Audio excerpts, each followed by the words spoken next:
আজ থেকে প্রায় 550 বছর আগের কথা। এক জঙ্গলে এক কাপালিক ও দুই ডাকাত মা কালীর সাধনা করতেন।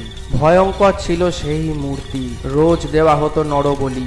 বাচ্চা ছেলে ধরে নিয়ে আসতো ডাকাতরা, তাকে বলি দিয়ে কাপালিক শুরু করত কালী পুজো। সেই জঙ্গলের প্রান্তে থাকা একটি চাষির 12 বছরের ছেলে সেই জঙ্গলের আরেক দিকে থাকা একটি শিবলিঙ্গর সাথে গিয়ে রোজ কথা বলতো, মনের দুঃখ কষ্ট ভাগ করে নিত।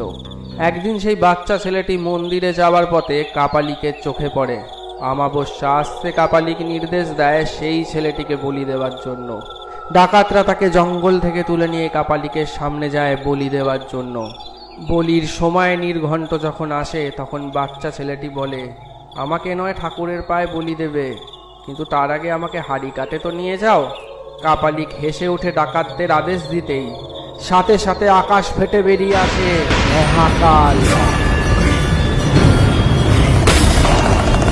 সেই মূর্তি ভেঙে বেরিয়ে আসে মা কালী নিজে।